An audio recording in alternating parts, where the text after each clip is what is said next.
Hello and welcome to another installment of the Full Force Monthly, brought to you by Hoardar, the collector's app. I am Christopher McLeod AKA Diagnostic 80, and in this regular series we get stuck into specific G.I. Joe related topics every single month. Joining me on this episode is one half of the Articulated Points YouTube channel and my regular co-host on the Full Force Weekly. It's Patrick Notpicard Stewart and the General himself, Justin Generals Joe's Bell. Okay then, last month, and with SDCC still fresh in our minds, we looked at possible SDCC exclusives we would like to see in the classified series. For this month, we thought we would follow on from that and shift our focus to PulseCon exclusives that we would like to see in the Joe classified series. Throw in another version therapy, and you've got yourselves a brand new episode of, what is it, Pat? It's the Full Force Monthly. Hey. That's cool. Amazing. How is everybody? How are you doing, Pat? Doing just fine. Yeah, it's fun to be back. I've been enjoying these Full Force Monthlies. It's fun to get excited about toys that aren't really going to come out. Exactly. Yeah, stuff that we make up and is never going to happen. No, I must admit that SDCC one was fun last month. I really enjoyed that with you guys. It was. Justin, how are you, buddy? Doing good. Doing all right. Life is busy, but always happy to be back and sitting down here with you guys. Having a good day. Yeah, that did not sound convincing at all. It didn't. It was like, happy to be back, sitting down here with you. No, absolute losers. I am happy to be back. If that didn't sound genuine, then I don't know. It should have been genuine. It is genuine. I'm just yanking your chain. Can I do that? Is that allowed? Probably not. Not from this distance, anyway. Dudes, it's great to have you back on. Yes, today we are talking PulseCon exclusives. Now, if you're kind of new to this format of our monthly shows, they've kind of morphed really into what we'd like to see in the classified series, based on whatever current topic is floating around at the time. We've done animal companions, we've done vehicles, we've done HasLabs, we've done SDCC exclusives. Now we're looking at kind of PulseCon, just around the corner, of course. And I mean, let's quickly talk about that first. Of course, we know what the PulseCon exclusive 3-pack is going to be. Is that something that's buzzing your berries at the moment, Pat? Is that set something that's like grabbing you in any way, shape, or form? It looks pretty cool. It's a set that makes sense. I'm not super excited about it, but I'm glad that it's getting out there, if that makes sense. And, yeah, totally. Yeah, it's fine. Were you a fan of the Crimson Strike team? You know, whenever that hit, it was kind of like the introduction of what the format was going to be for all of the future convention figures, at least when the 2002 one hit. So yeah, I was really excited about that because it felt like there was a little more purpose to those Vipers than some of the other random repaint Vipers that we'd already had. And so I liked that. And I liked the idea of putting Tomax and Zaymot in Crimson, even though it still made sense to me that the retail ones were Crimson Guard commanders. So they had that little bit of Crimson on them. Yeah. But yeah, I liked it. It was good. And then, you know, I raised my expectations for future sets. I've got to admit, the Crimson Strike team, it was cool at the time. And I think like the thing with the club, I got so spoiled with like 15 figure box sets and things like that, and like exclusives all over the place, which we will be talking about in the extra as well. But like that kind of thing, I think after a while, I kind of jumped in a little bit after that, if you know what I mean. So it was really going back to the Crimson Strike team. And obviously after that point, we had so many cool sets that had gone into new characters and stuff like that, rather than, you know, this kind of, I don't know, it's hard to say, but like this kind of all the same kind of color, just a repaint group of figures, really. Justin, what was your thoughts on the Cobra Strike, the Crimson Strike team, I should say? Yeah, I mean, like Pat, when it first hit, it was kind of like, wow, this is pretty neat, because mostly because it was an avenue to get some figures that we hadn't gotten before. It was an interesting concept at the time, you know, aligning Vipers with the Crimson Guard, you know, the repaints of the Baroness, Tomax, and Zaymot. Yeah. It was a clever sort of introduction to the format that the G.I. Joe Collectors Club was going to be using. You know, so back then, you know, it was certainly interesting and an appeal. It has the appeal has kind of worn off a little bit for me in the years since. They've revisited that concept several times. And I've kind of lost interest in it a little bit. I think the G.I. Joe Classified line is taking an interesting approach and adding some value to the set. I think they've got some different head sculpts worked in there, which makes it a little bit cooler, I guess. And Baroness has got some improved, I think, arm articulation, which helps too. So they're bringing some value forward in this particular set. But I've gotten to the point where the Crimson Guard have always been this elite group within Cobra, and once you start painting everything crimson, they kind of lose that eliteness. Waters it down a little bit, doesn't it? Yeah. So I, if given my preference, I would rather just keep it, the variations of the Crimson Guards. You've got Tomax and Zaymont, you got Crimson Guard. I'm okay with the Crimson Guard Immortal and the Crimson Guard Commander as they appeared in the vintage line. I think that's okay. Crimson Guard. And, but then once you start bringing in Vipers and Bats and a bunch of other stuff, I think it loses a little bit of its luster. That's just me. So but I can tell from the story they're trying to tell in this box set, it almost seems like the Baroness is joining with the twins to kind of split off a faction from Cobra. They're no longer like the Crimson Guards. They're sort of a separate little sub-organization, kind of like the Coil maybe was back in the Devil's Due comics. So in that way, maybe it's an interesting new modernized wrinkle. But I'd still, given my preference, the Crimson Guard should just be the Crimson Guard and everybody else kind of stay in their own lane. Brilliant. I've got to say that personally, I like the fact that they're, like you said, they're bringing new elements into it for Baroness, creating the new head sculpts and everything. I think that's kind of important. I think the Crimson Twins were always going to be repainted in that because there's nothing else left. There's no there's really another repaint you could do with those guys. I would probably argue to say. So I think it's kind of important just for reuse purposes that they do this, and it kind of makes sense. The packaging looks great. It's one of those ones that I'm kind of. It's a mixed bag because, like you say, it's something that isn't it doesn't grab you crazy, but it's interesting at the same time, and it's got lots of interesting elements to it. One thing we should get onto though is what we want to see as Pulse exclusives, and let's get stuck into that.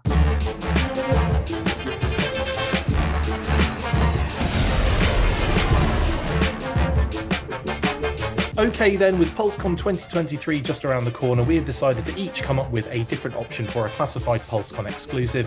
Each presenter must reveal their choice, explain the narrative behind their figure or figures, itemise the accessory loadout, and describe the elaborate packaging that they will be adorned with. No real rules here, just hit us with a good one please, and thank you. Justin, who have you decided to go with, and why is it Sigma 6 Adventure Team Ice Cream Viper again?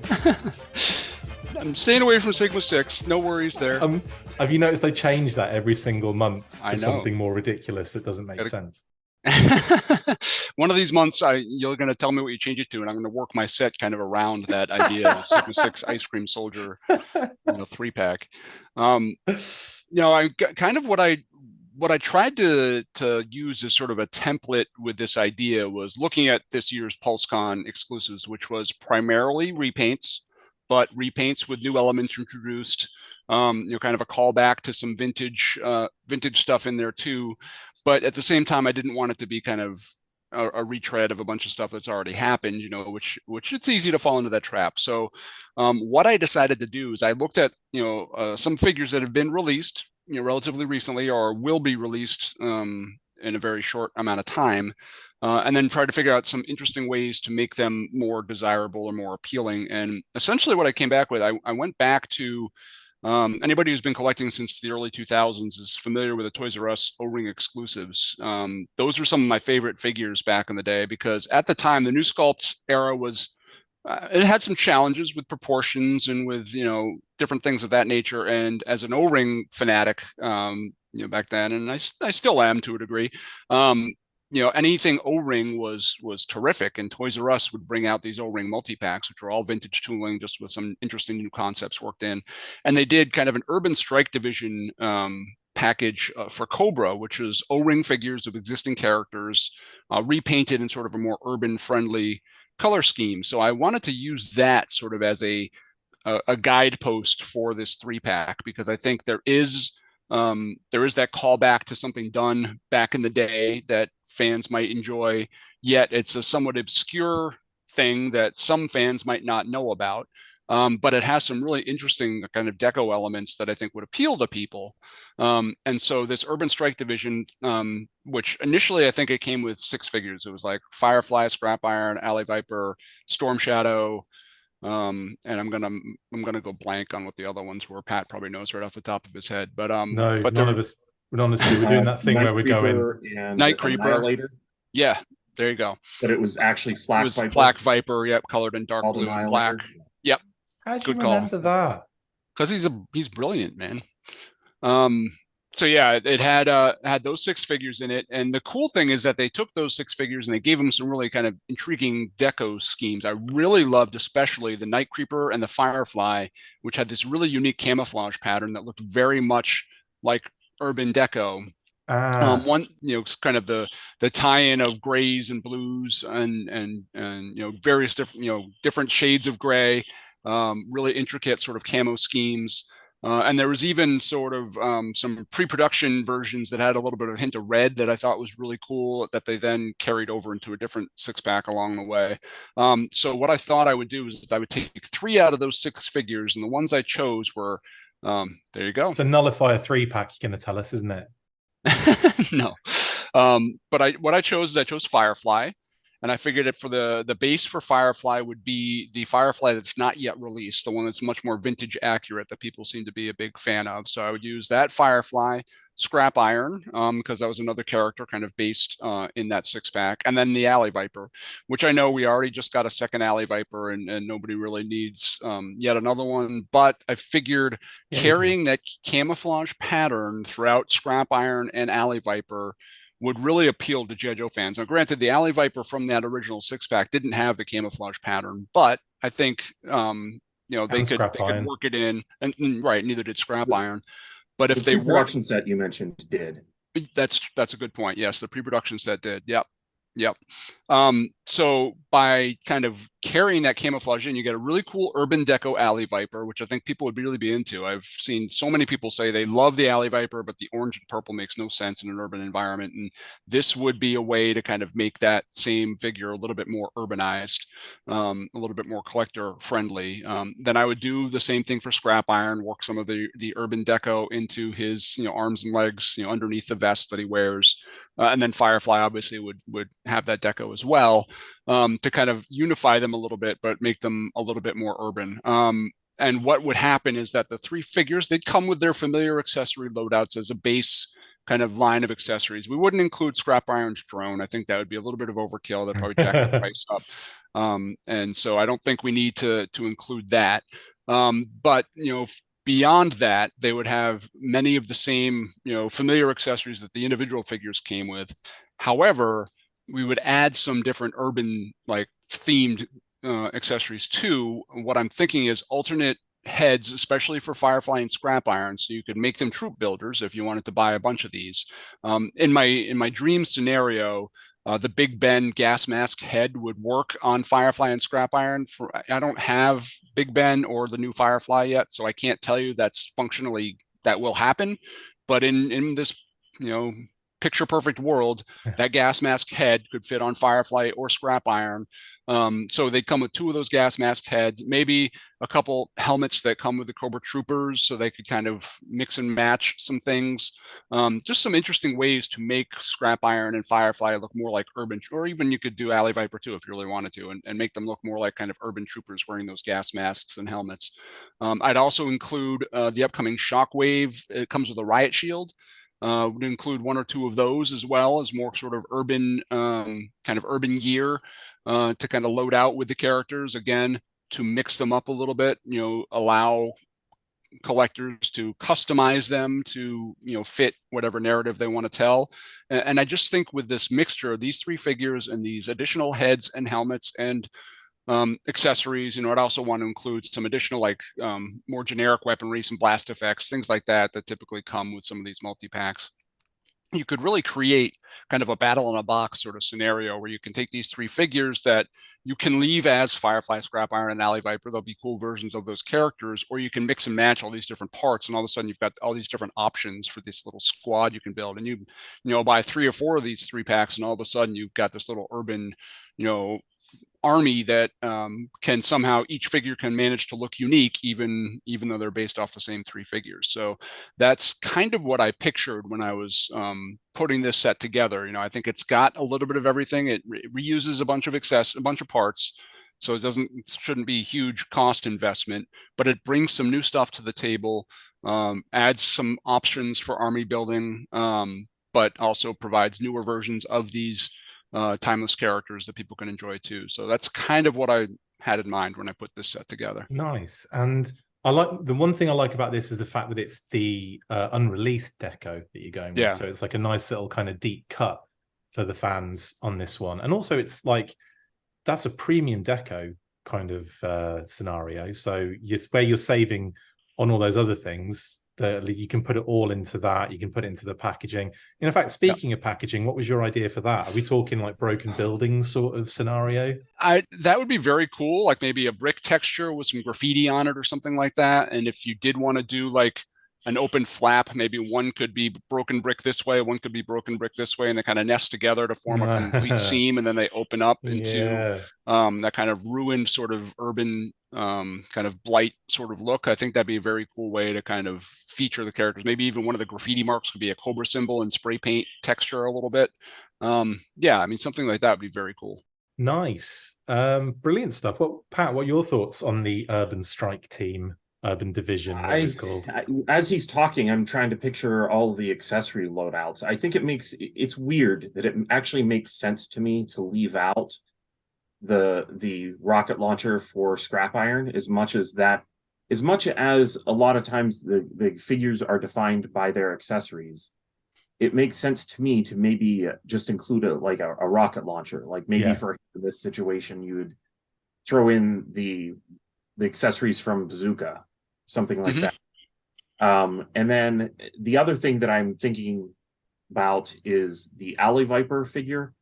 I like how there were a couple of different sculpts on the Alley Viper in the vintage line, and I almost wonder if this would be an opportunity. Like, if this was actually being made, would there be an opportunity to look at the budget and say, hey, you know what, we could probably pre-tool some of the sculpt that you would need for that yellow and black into this, and maybe even that release it with that cobra shaped shield. Yep, because that hasn't really ever been updated, and I wonder what they would come up with if they were making another shield at this point.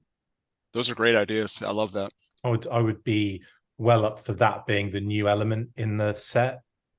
Be like the version 2 Alley Viper, and then it would be like, great, that's the pre-paint for the single figure. And here we're seeing it in this kind of set with the urban camo kind of thing. I think that's wicked as hell. Yeah, absolutely. I love it. And again, I have to say, I love the idea of going against the actual released version and doing the unreleased Echo with the red in it, because that's, you know, I don't know, a little bit more intimidating, I would say, the red. And Cobra-esque kind of like, you know, anybody can wear the gray variations of gray camouflage. You add that red in there and you get that hint of Cobra that maybe wasn't there previously. Yeah, lovely stuff. Good start then, Justin. Thank you for that. Pat, what about you, mate? What have you got for us for PulseCon? Well, I was thinking about following up the idea that I did last time, which was fast draw. And at first I started thinking, well, what Cobras could I sort of pit him against? Because the last time I was talking in this story, my story that I was creating, Fast Draw was having himself a shootout, like a good old Western shootout. With scrap iron, wasn't it? Yeah, with scrap iron. So and then Justin stole that idea off you. No, and then I thought, well, you know what? Maybe since scrap iron's already an awesome figure and you could just go buy him in the store right now, there's plenty of them out there. I thought maybe I should go a different direction with things. And my mind started going to what essentially will be require a lot of new parts, not sticking quite to what Justin did and creating something from existing things, but creating some things that could maybe be reused. Yeah. And the idea that I have is that you get the box, and I'm going to start with a box just because that's kind of how you would experience it as someone purchasing this. So whenever you get the box, you kind of see the front of it is this plastic dome shape. And on the plastic dome, it kind of looks like a radar screen. And it's I like the sound of this already. radar screen just not seeing anything. Okay. And you open it up, and inside there are two figures, and one of them is Static Line, and the other one is Airwave from the Sky. Nice. So my thought is that these guys are coming in, you know, basically as support from the Sky for Fast Draw. That's how the story goes. And the accessories that they come with are very important. I want them both to have a vacuum metallized, so that's like chromed jump jetpacks. So I want them both to have those, because to me it makes sense to put those in, since you're not going to have a Sky Patrol Sky Raven come out, I don't think, for the 6-inch line. So it would make sense to me to kind of give them something of a callback to those old vehicles. But the other thing is that, and I do want blast effects for those jetpacks. So I really liked the way that the club reused the Boba Fett blast effects of them taking off. And I think you could include at least one of those that looks like he's either taking off or landing. You could also maybe include something else for blast effects, just to look like, even maybe some of the ones from Transformers, just to look like they're flying. But the important part is that they come with working cloth parachutes. And I want them to be working, because I started thinking about the display on the shelf and the fact that we're going to have the Dragonfly, and some people are going to be hanging the Dragonfly. Then you're going to have the Hiss tank. And it's going to really, like, one of the things in a G.I. Joe room that looks really good is a couple of figures parachuting in. That always looks really good in a room. And that is why I included the dome at the start of me talking about this, because the dome of the plastic for the packaging isn't just packaging. You actually take that out, and it would come, you'd need to come with two of them. I don't know exactly how that would work out for a package, but it would need to come with two. Both sides? Fills up the inside of the parachute, because if you look, there's actually a lot of those that they made for 12-inch G.I. Joe, but never any really for 3 3/4. But I think that this is a bad time to mention they did it in Sigma 6 too. Yeah, they didn't. They did not do it for 3 3/4-inch Joe. But actually, that Sigma 6 one, I didn't take a look at that. That'd be about the right size, wouldn't it? I think so, yeah. Yeah, that Paratrooper Duke figure even had like the little clear dome on the top of the packaging and the cloth parachute. Yeah, it probably would be pretty close to the right size. Yeah, but I want one that makes the parachute look very full. Yeah.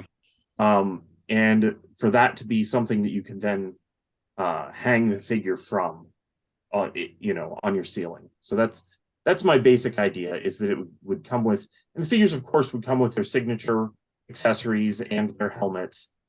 And the really nice thing, and the reason why I chose these two figures, is because I was trying to think of the cost situation here. But I also chose figures that are of a repaint that went with a vehicle that was of a size that maybe at some point, with a stretch, we could get in the classified line. So Airwave, of course, is the Motor Viper body, and I think that a stun would make a lot of sense. And Static Line is the backstop body, and I do think a Persuader would be possible. It's funny you mentioned the Persuader. The Persuader's been one of those vehicles that has kind of come back into the brand a little bit, especially with like Operation Blackout used it quite consistently in the game and stuff. It's like it kind of came out of nowhere again, didn't it? And just started appearing in like the comics again and that kind of stuff. So yeah, totally cool, man. First off, Sky Patrol, phenomenal. Great choice for Airwave, who is Cliff Mewett. So that's the same initials as me, CM. And also it's the same name as Colonel Courage, I want to say. Colonel Courage, yeah. They share the same file name, which is amazing. Whoever messed up there did a cracking job. And also, he is obviously like audio frequency expert and everything. So I always used to kind of think he was really cool because he was like me and like did music and that.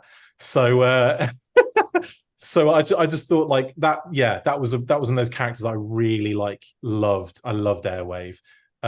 So yeah, man, this is wicked. I love the idea of the domes as well in the packaging and using that to fill the parachutes so they can display them properly. And there's a lot of cool stuff in this. And also, I didn't even really realize when you said it, but yeah, the packaging would be the dome, but then like a radar like thing. How cool would that be? Very cool. Yeah, Justin, what do you think? What do you think? Oh, yeah. I mean, the presentation alone is just amazing. I really love it. Pat clearly puts a lot of thought into the design and the architecture of these packages, and I think that's yeah, that whole radar screen is brilliant. And yeah, I love the idea of leveraging, you know, the pre-paint concept of characters that could potentially come with vehicles later on in the line, vehicles that are not outrageously sized. Sky Patrol is so cool, just in general, just the characters, how you know, they're purely repaints, you know, not, you know, they've got new accessory or had new accessories when they were released back in the 80s, you know, new helmets and some new weapons and stuff, but new heads, but you know, by and large, using, you know, repaints from the neck down of vehicle drivers and stuff. Yet they created a whole new branch of GI Joe and some really cool, really desirable figures by using those repaints, giving them parachutes and chrome vehicles. I mean, that was like Hasbro marketing sort of at its apex. You know, how can we repurpose these parts so we can save all this money on tooling, yet still make really fun toys, and well, give them shiny vehicles and working parachutes? I mean, it's just amazing kind of how it all came together, and it still somehow manages to be a somewhat obscure part of GI Joe history, which kind of surprises me. You know, they didn't make a lot of appearances in media. There were some, but not a ton. Cartoon.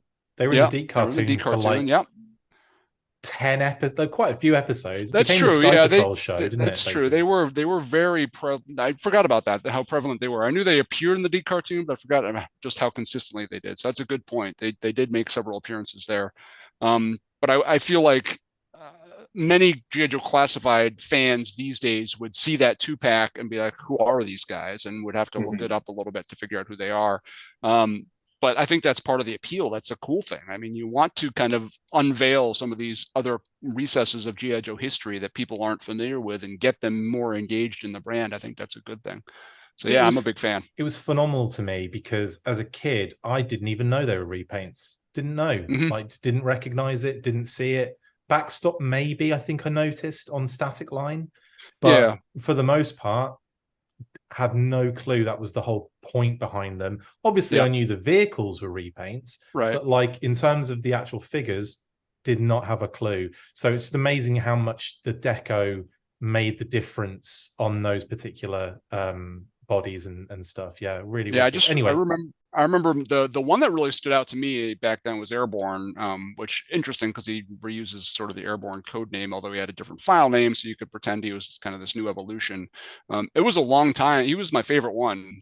I can't really explain why I loved him so much, and it was a long time before, like, I could tell kind of that the others were repaints, and I was like, well, Airborne's my favorite because he's totally new. He's not, and then I was like, wait a minute, he's not though. And you can kind of, it took a little while to realize where they took these parts from. You know, I mean, it's really cool. Some creative paint applications completely transform a figure that's got mostly reused parts. I was a big fan of Drop Zone. I thought Drop Zone was a wicked figure. I love that kind of brown and tan kind of color, and then that wicked machine gun that's strapped across his chest, like the two handles, double barreled, those two kind of like, you know, like they're not straps, they're like kind of pads, aren't they? Like arch pad things that would like hold the, oh, just nuts, man. Nuts. Really cool. Would you make the parachutes cloth, Pat, or would you make them crinkly, like what, I don't even know what it would, like the stuff you put around marathon runners when they finish a race? For sure, cloth. Yeah, I wouldn't want these things to be made of material that would tear. In my mind, I was thinking about how making them cloth is going to really make it impossible to have them be like that shiny silver. But I'm also just willing to live with that. I think making them out of a material that has a little bit of a shine to the surface of it, and making it a gray color that is the closest you can get to silver. I mean, you can actually get like a silver finish on fabric, but even that wears over time. Yeah. So I think that just going with a nice gray that is kind of shiny is about the best we're going to get. But consolation is those jump jet packs that actually are chromed in the set. Yeah, there you go. Sorted. Wicked, mate. Love that idea. It's funny how you can kind of visualize all this. And I'm not even sure if this is the same visual thing that you're going through as well, because that's the other interesting aspect of it. You might be thinking, slightly different details, but it's funny how like you build a picture of this stuff when you're kind of describing it. And it's, I love that part of this. Another cracking choice there. Okay, I'm going to go with mine now. And in kind of like I tied mine very heavily back to the SDCC episode where I talked about Budo being my kind of SDCC kind of super deluxe figure to come with like that whole, old school vintage, yet not, because it was in the modern era that they did the the Budo with the red kind of ornate get up with the antlers and everything. You see that having that to go on the regular Budo, I just thought was wicked. And in that conversation that we had, we kind of morphed into doing PulseCon exclusives during that episode. And I think I decided, let's do that next. And I was talking about Budo's packaging sort of being like Japanese, kind of they're in Japan. Maybe it's his apartment complex where he gets like attacked by a group of, and what is going to be my PulseCon exclusive, Night Creeper version 2s. Yes, nice. I'm going with the Night Creeper V2, and I'm going for a troop builder pack. And despite what is being shown on screen right now, I'm probably going to go in a slightly different direction to make it more interesting. Now, I just photoshopped a bunch of Night Creepers together, basically, for the version 2 ones for the vintage figure. Because it's never been done since. Like, what the hell? Like, how have we not had Night Creeper version 2 in the modern era yet? That blows my mind. Night Creeper version 2 specifically, obviously. Now, obviously, it is a bit shiny and bright and crazy and pink and blue and everything. But I love this figure so much. And more so, I love the idea of it. And I love the comics interpretation of this figure more so. So when the Night Creepers version 2s were introduced, as you can see on screen, we've got some comic panels as well. They just looked so awesome. There's this kind of Cylon style helmet vibe. The eye kind of things glow red as well, like every now and again. So there's like that kind of really cool aspect to it. And there's a lot going on. There's other aspects as well that never really showed up on the figure. And Pat, you can kind of fill us in a little bit more on some of that. But this kind of interesting cape was shown on these figures in the comic.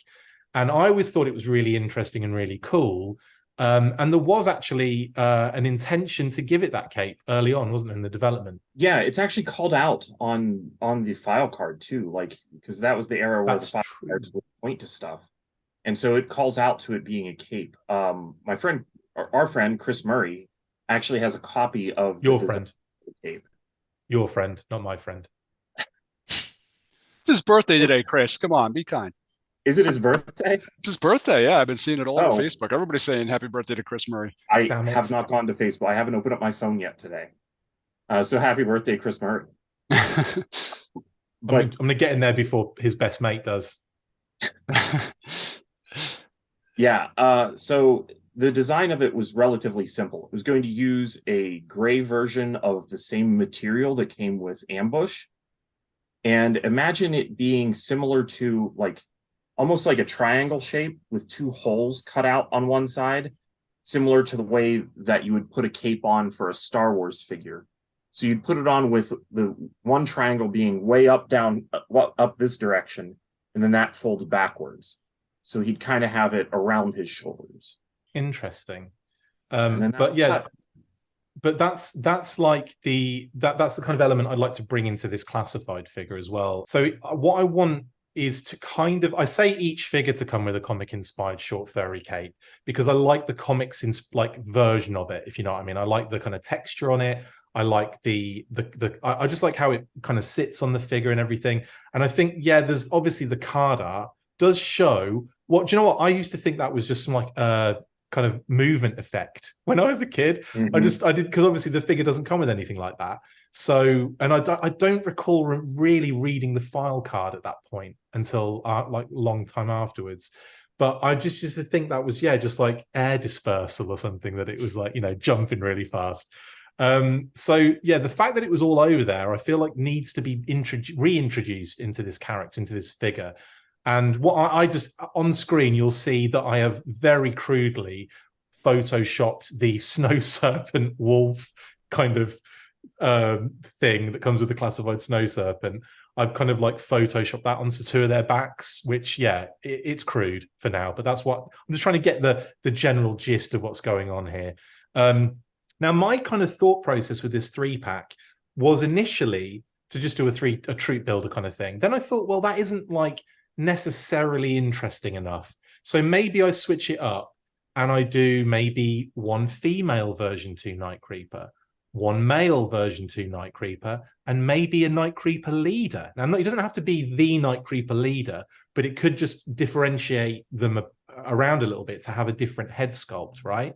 So maybe you throw in that kind of Night Creeper leader head, which is going to be effectively a pre-use and I guess pre-paint, because you'd want it to match the rest of the gear, wouldn't you? So maybe you do the blindfold purple, or you do it red to match the eyes of the, you know, the helmets and everything. Something that like ties it into that version of the Night Creepers, if you get what I'm saying, but then can be utilized for the Night Creeper leader in his 2 different decos in the future. So that was kind of my kind of like thought process on the 3-pack. And I wanted to get your kind of opinion on that as well after we've kind of gone through this, whether you think a 3-figure troop builder would be fine, or do you think it should be kind of mixed up a little bit and you should do this with it? Because it is a PulseCon exclusive. It doesn't have to be like Reuse City. It can, you know, there can be elements kind of thrown in there and bumped up and new stuff and what have you. So I thought that might be worth kind of chatting about after the fact. Now, keeping that in mind, I was obviously thinking removable helmets, right? And then you have ninja balaclava heads underneath. Again, maybe kind of keeping that color theme going.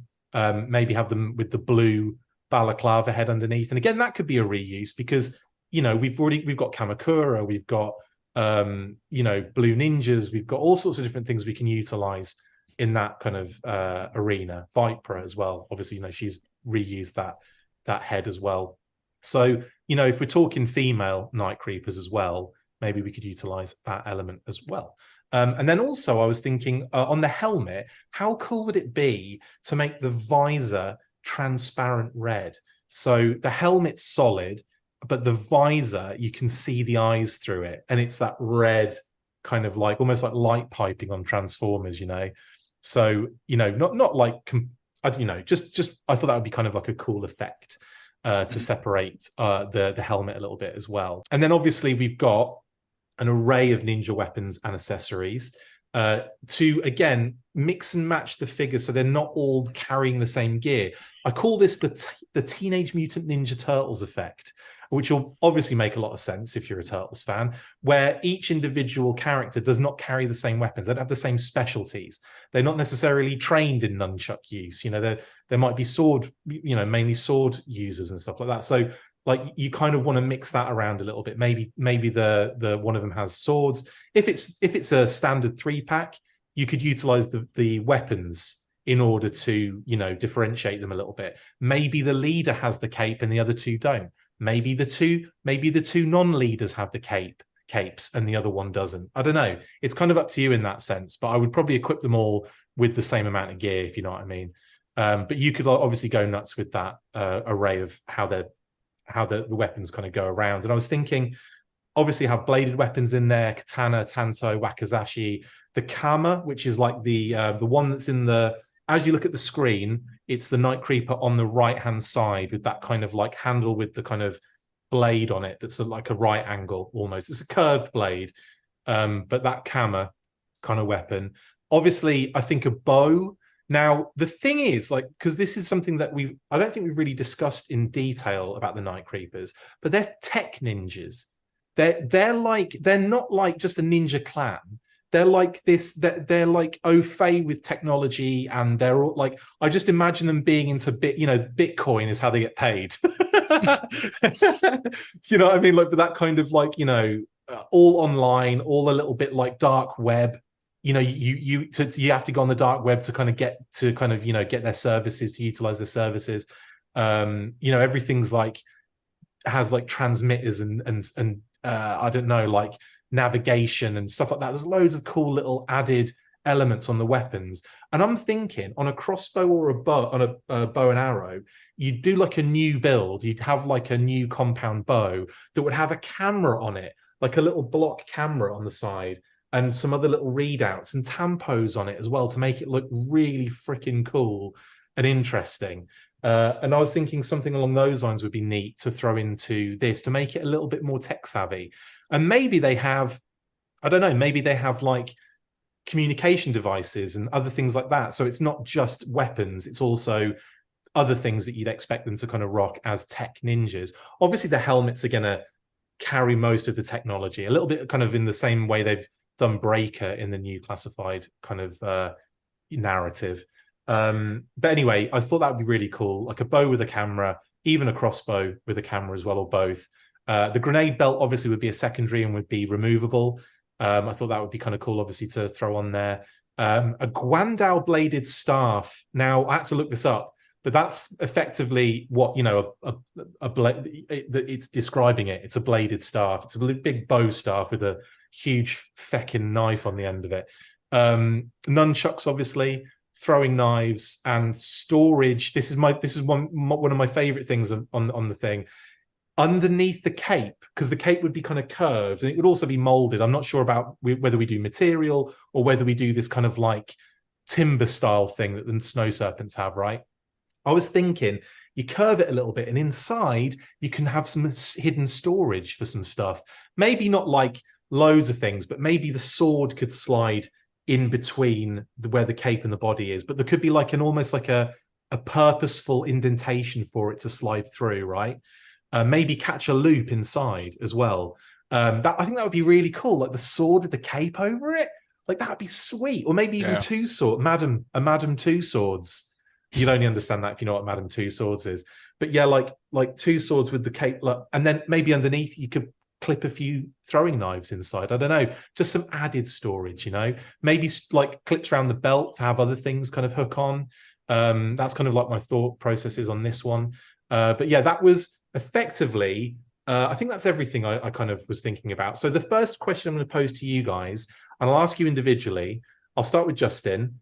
Do you think Troop build a 3-pack of the same figure with some alternate heads and stuff thrown in, or female, male Night Creeper leader? What would you prefer out of those two options? I prefer the second one, the female, male Night Creeper leader. And part of the reason for that is because I think you could do some interesting deco with a Night Creeper leader, like change him up a little bit. Yeah. And that would allow, people who wanted to troop build could buy multiples and then kind of mix and match, have, not just 8 different purple Night Creepers, but 4 purple Night Creepers and 4 with some different kind of deco to them, whether it's still purple and just kind of offset, or maybe some camouflage pants like the other Night Creeper leader had, or something of that, or the other version of the Night Creeper had. Something like that would be cool. How about we just throw the Night Creeper leader in as is, in not the purple and yellow, but you kind of go between that and this, the version 2. So you've effectively got your Night Creeper leader in the version 2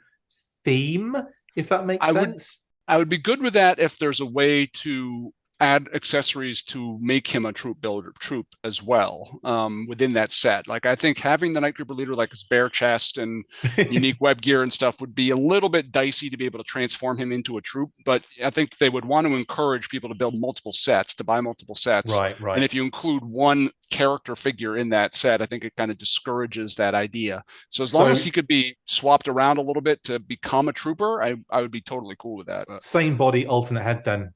In it, basically, I think that would work. But I think that's pretty cool in that sense, because you've got the Night Creeper leader head on the version 2 body, or you could take that off and put the helmet on, or maybe the helmet could go over that. I don't know. Maybe that could be the way around it as well. So I know you've got the bandana on, but maybe maybe that could be worked around a little bit. Maybe the bandana element could pop off. Like nunchucks, because we know nunchucks bandana pops off, I believe. I'm pretty sure that's the case. It moves anyway, because we know that it goes from, like, we've seen it in the down position, and we've seen it in that kind of like Ryu's just finished his Street Fighter 2 story and is standing on the cliff, and the wind is blowing it in the, you know what I'm talking about. We've all completed Street Fighter 2 with Ryu. We know the situation. Anyway, it would be cool too if his helmet sort of somehow reflected his blindfold. Like he wears the blindfold so he can't see. So do you do something different with the helmet where it kind of restricts his vision as well? I mean, I don't know. Just put it around the helmet. It just goes around the blindfold around the helmet. You can remove it and then put it on the helmet. Yeah.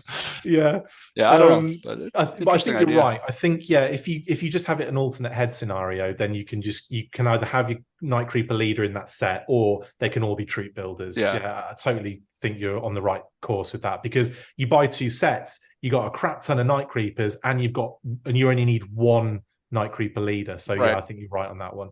What about you, Pat? Are you in agreement with that, or would you prefer maybe just bolstering your version 2s? No, I agree with that. I like the idea of having the leader head in there as an option to pop on one of the figures and kind of make your decision from there. I would say that with the Night Creeper leader, if you kind of have the set prepare for a potential one of those on its own, there's the difference between the Deke Night Creeper leader head, which was just like a different head and shoulder pads on Night Creeper, and then there was the Night Creeper leader toy. You know, with the potential of not knowing in the future how that figure is going to cost out, maybe you use intentionally the one from the toy, but ensure that the colors are not the necessarily the blue or that fuchsia color that is on this Night Creeper, but maybe kind of neutral colors that could be reused on a later figure. So that head would make sense maybe on the use of a Night Creeper, or if you did do Night Creeper leader later on, you could repaint it then. Yeah. But yeah, I really like that idea. I like the idea of separating everything out with, an accessory complement that you can make each figure look different. Love the idea of being able to store stuff in the cape, because imagine some throwing stars in there too. Yeah, big time.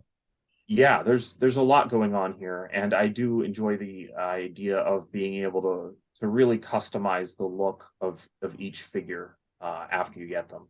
What I'm thinking actually in my head is that the bandolier with the grenades on it would have a loop on the back for the swords, maybe 2 loops for 2 swords to go through, madam, and then obviously the cape would go over that, but obviously, like I said, have that space in order to allow the sword to go through. And I think that would be like a really cool way of storing everything without a backpack, as it were. How are you picturing the colors? Are you going with straight up the colors that were on the toy? Because brighter than that. You want it super bright? I want it somehow brighter than the action figure. You want it brighter than the action figure? Somehow I want it somehow brighter than the action figure, if that's possible. I want it to pierce eyeballs. No, I think you're right. I think because it's classified, and I've kind of steered towards the comic inspiration on this one. I would probably go very much in that kind of darker pink with the kind of almost gray blue, kind of like blue color. And then that gives you the option to maybe, when we're talking retro carded stuff, get a really cool bright Night Creeper on a actual Ninja Force card back. I don't know why I threw it into Night Force randomly, but that would be really cool, wouldn't it? On that kind of bright pink card, retro style, you can do the repaint, but you could have your kind of more classified for this particular one. And obviously it's a troop builder, so you buy a couple sets and you're sorted, really. Unless you're crazy and you buy like 50 of these things. Then yeah, I think that is probably makes the most sense, is to go with the muted color scheme for the 3-pack, and then later when you want to do like a retro carded one, because I think this is an untapped resource with Hasbro. The retro cards are great, but it's always the same era, always the same black background explosion. It's like, there's so many different G.I. Joe cards. That era is like one tenth of what G.I. Joe has had as card backs. You look at the whole vintage era, it changes almost immediately to Digital Explosion. Then it changes to Sonic Fighters, Ninja Force. Like, it just, there's so many differences. Battle Core is completely different twice. DF, like, there's so many different like opportunities to go into different realms with the retro card stuff that I think this would be a great opportunity to, you know, get a reason to jump into it straight away. Anyway, that's what I'm thinking. Night Creeper version 2s. And in terms of the box, just quickly, I'm thinking keep it techie, keep it kind of like that kind of Japanese style again with neon. And I'm thinking maybe their hideout, but it's like something out of the future. It's not like a dojo, but there are dojo elements in there, right? And I haven't really, it's still in, I'm still thinking about it. And this would be one of those ones where Pat goes, I'll hand it off to a designer and they can do it. This is effectively what I'm saying. I'm giving you the input. I'm giving you the what I would like to see incorporated, and you as a designer can deal with it. That's what I'm doing here. So yeah, lots of tech, very futuristic, but keeping some traditional dojo elements. I think that'd be really nice for them. And then it ties in with the Budo attack at his apartment by the Night Creepers. And maybe you'd have them jumping towards the window in his packaging, you know, like kind of you could see them like in the, you know, how like Chuckles has got all that artwork on his. Maybe you have some sort of narrative like that in the in there. I love how you're leaning into the technology piece of it, because I think that sometimes gets forgotten about the Night Creepers, is that they are so tech oriented. I think they're driven by technology almost as much as they're Bitcoin. And Bitcoin, yeah. So yeah, the whole connection to the dark web and you know, them being hackers as much as ninjas, I think is a very, very cool element. And I think working some of that stuff into the theme and the packaging would be awesome. Brilliant. So I'm just going to go ahead and say that was a 10 out of 10. Just kidding. I didn't actually give you an idea. I just told you guys to work it out, that, and I appreciate that. Anyway, let us know in the comments what you guys think of our choices for PulseCon exclusives, and also maybe throw us some of your own ideas this direction, and we can pretend we never read them and make them up and use them as our own ideas in the future, which is more likely. So yeah, let us know what you think about ours, and of course what you would do for a PulseCon exclusive. Brilliant stuff, lads. Awesome. Now, next up, we've got a bit of version therapy. Have you tried Hoardar yet? No? Well, you need to. If you have a collection of things and want to create a fun and easy way of organising it and of course showing it off, then get involved. You can post items and build collections, and you can drop a status like getting a fun delivery or seeing some awesome related stuff on your travels. Build your collections with Hoardar. The app is free to download on Google Play and the App Store, so what are you waiting for? Get to hoarding.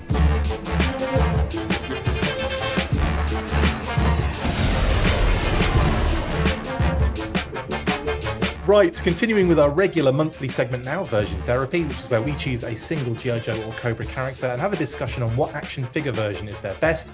Now, of course, we're all probably going to have different opinions on this based on when we were born, personal experience, and so on, but that's where the fun lies.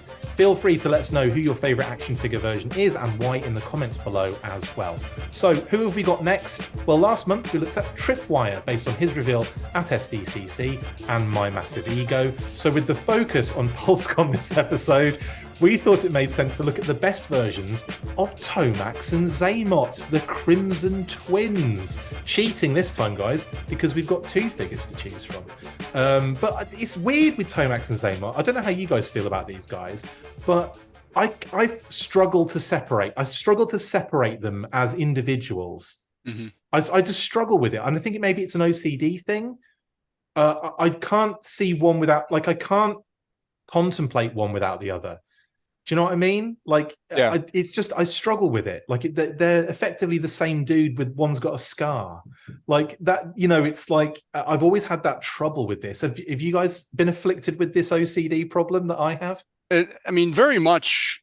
That's how they've been portrayed. I mean, as two halves of the same coin. I think the one place where that kind of separated a little bit was in that Cobra limited series in the comic, where they really made Zaymot kind of insane and really drew him away from Tomax. And then there was things with like seeing, where one of them was dead and the other one was seeing the mirror image of himself and thought it was the brother. I mean, they did some really interesting, cool things with that comic book series.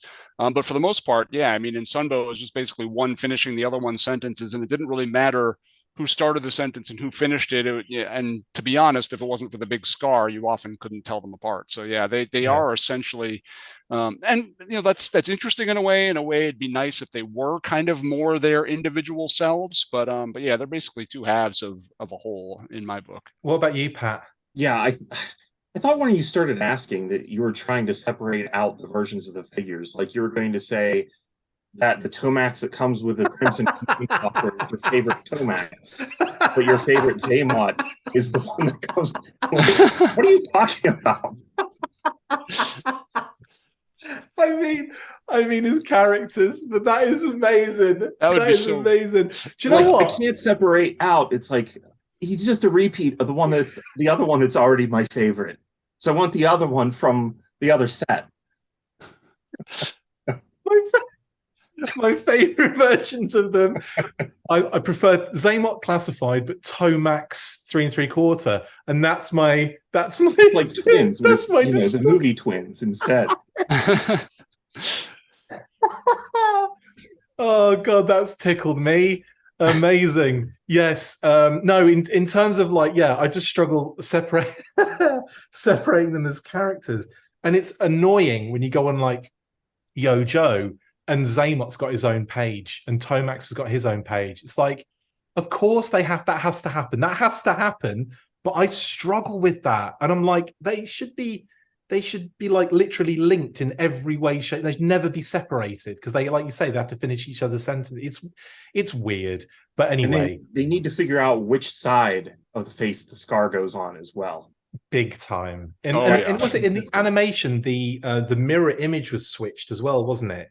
So didn't we get that the toys had one way that the Zaymot would have his thing, and then the animation was the other way?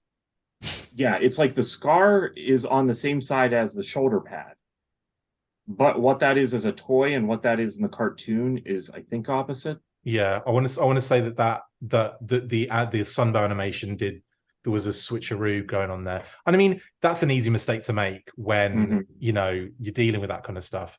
So I get that, but at the same time, yeah, let's talk about these versions. Justin, take us through your favorite version of this particular group twosome, please. Well, these were very interesting choices because Tomax and Zaymot, I don't think anybody would argue, are the key members of the G.I. Joe Cobra mythology. I mean, they run extensive enterprises.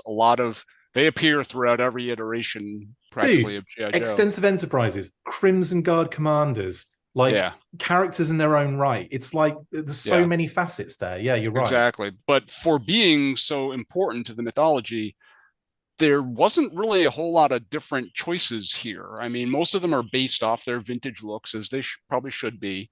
And anytime they sort of deviated from that, I didn't think they did a really great job in that deviation. So ultimately, I kind of cheated. I went with the G.I. Joe classified version, and maybe that's recency bias. I don't know, because they're the latest ones to come out. But I just think classified did a really great job translating that vintage look, really great articulation, kind of, decent accessories. I think they are really great representations of Tomax and Zaymot. Now, of course, I've got an affinity for the original vintage versions, but just from pure execution toy standpoint, I went with the G.I. Joe classified versions. No, I think that's a good shout. I've basically stolen from both of you guys on this one, but yeah, I think you're right. I think there's that element of I don't think it's necessarily recency bias. I think it really is. There's a lot of figures, but I have to say that there's very few that I think rise to the top in this scenario. And I think we can all guess, Pat, where you're going to go on this one, because I'm surprised we didn't all go with this anyway, honestly. Yeah, I had to go with the originals. Yeah. They set the stage for all the others. I think that if I had to go with a different set, it probably would be the classified ones. Because I do think that they've done the best job since then. It's great face sculpt on that figure, and they're just great head to toe. But the defining ones for me, and the fact that I do prefer 3 3/4, yeah, I've got to go with those original figures, and they've just not been outdone since then. I wasn't crazy about the flesh tone used. It had that almost transparent look to it in the Crimson Strike team set from the convention. Yeah. Yes. And the figures from the big problem that I had with the figures from, what was it, 2002, was that last wave of the Real American Hero collection. Yeah. Great. They looked really good. But you don't give both characters the scar. And that really bothers me in that set, that both have the scar. So that was a deal breaker for me for that. Love the fact that their thumbs were more flexible, and it's a really great iteration of the characters, but I've got to go with the originals. And the original packaging was something special at the time. The mirrors on the side. Yeah. Beautiful. I still remember going up in the Northeast. I'm not sure if they were everywhere, but there's a store called Benjamin Franklin's, which was actually, it was a craft store. It had like scrapbook stuff and different things like fabrics and stuff like that. And there was a Benjamin Franklin's, and that it's like Benjamin the opposite of a dollar Franklin's store, that, mate, isn't it? That's where I found both Serpentor when he was released and Tomax and Zaymot. And I still remember walking into that Benjamin Franklin's way back in 1985 and just seeing that different package there and be like, what? And holding it up in the mirror images, and it was just so creative. And yeah, that for the packaging alone, you almost have to stick with the vintage line, the vintage version, even though I went with classified. I mean, it was a defining moment, I think, in the G.I. Joe brand, and a really clear example of just how ahead of the curve they were at the time. I mean, you didn't see anybody else doing that kind of fancy 2-pack packaging, that sort of thing. Just really brilliant stuff. I'm really surprised that Classified, for the first release, didn't just do a 2-pack. Yeah, and that do is odd. Some sort of interesting homage to that packaging, and instead very kind of like painted themselves into a little corner with those two particular figures.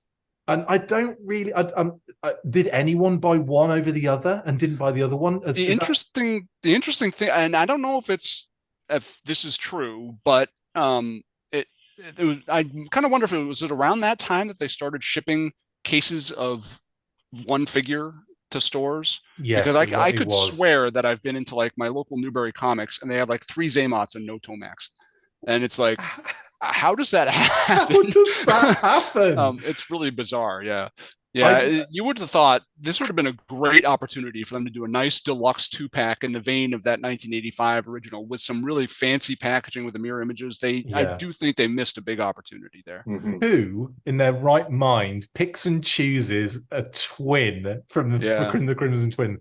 I don't like Zaymot. I just want Tomax. Just give me Tomax. Blows my mind. It really does. Unless obviously loads of them were damaged when they came in or something and they sent them back. Who knows? But yeah, I think that was a missed opportunity, personally. No, Pat, I think you're right, man. I think the first versions are pretty awesome.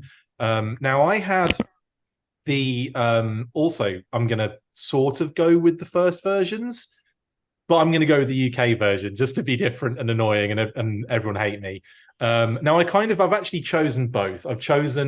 Not only have I chosen the version 1 Action Force release, which had very similar packaging to the G.I. Joe, and obviously different branding and some other slightly different elements. The artwork is the same, but it's also, there are differences to it, like in the kind of brightness of the colors on the box art and everything. There's a slight difference in it, ever so slightly. So there are differences to it, but it's effectively the mirrors and everything. And I'm the same as you. I saw that, I was like, what is this?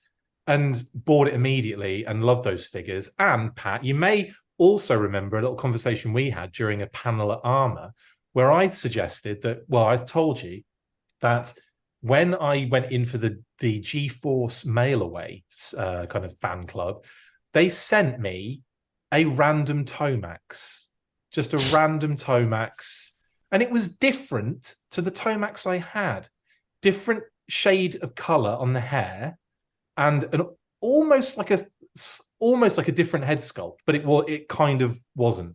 And Pat, you even mentioned to me that there were like two different versions of that figure, effectively, right? Yeah, in the United States, the one that you got in the package versus the ones that were mail-ins had like the Cobra logo, I think, was a little bit of a different size. The scar on his face was a different color, and the hair color was different. I think the reds were a little bit different as well. It definitely is notable if you have them next to each other. Oh yeah, they were like, it was weird. So I effectively had the Crimson Triplets at that stage, and that's what I called them.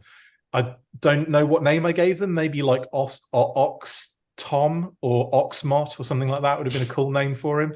But anyway, it's irrelevant. But that's one of the reasons. So it's not irrelevant because it's one of the reasons I've chosen the Action Force version 1 set. I also have to kind of say the classified series figures are pretty dope though. Like if you're a Crimson Twins fan and you like that particular design, they're great. They're phenomenal figures. You know what? One thing that I didn't really think of, though, that might have almost made me change my vote and go with where you guys went with is the working zip line. I mean, the classified version did not have a zip line, and that vintage version, that was such a cool. I used that zip line like crazy. I played with that thing all the time, and that was a really awesome facet of that original. I'm surprised it supported you. Even I was a lot smaller back then. You were 3 3/4. Yeah. I was at least 5 inches. Come on, give me a break. What are we talking about? Oh, right, yeah. Anyway, yeah, that's it. You keep looking around. I'm now uncomfortable. Now, I've been uncomfortable for a while. So that did your twin in a different country bump their knee, and now you can feel it. There you go. Yeah, so that's pretty much our favorites, I think, covered with Tomax and Zaymar. That's a pretty easy segment, really, because it was like effectively the same thing from all of us. Like it was the same 1 and 2 or 2 and 1 kind of scenario. But yeah, what I will say to this though is I don't think they've nailed the suit versions properly yet, and I think when that happens, that might be the ones that kind of elevate it, because the Shattered Glass attempt by the club that then changed to doing Zaymar anyway, or the other, I can't remember. Was it Tomax first? And I don't even remember. Yeah, I don't remember either. And then when they did it in the O-ring line, they just used the headman body, which really wasn't the right thing either. So yeah, that's a good point. One that I meant to make was that when they tried to do the business suits versions, they just couldn't quite pull it off. Yeah.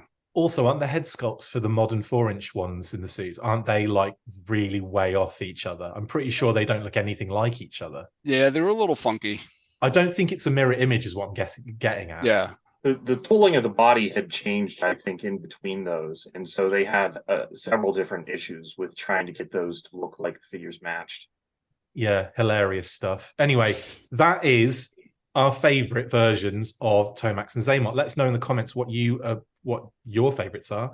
And that's it for this episode. Hope you've enjoyed it. I tried to get through it fast, guys. Apologies for that. Anyway, that brings us to the end of the episode. Thank you for joining us for the Full Force Monthly. Massive thank you to my awesome co-hosts, Patrick Stewart and Justin Bell. See you next month. And as always, lads, after 3, 1, 2, 3, Full Force. Amazing.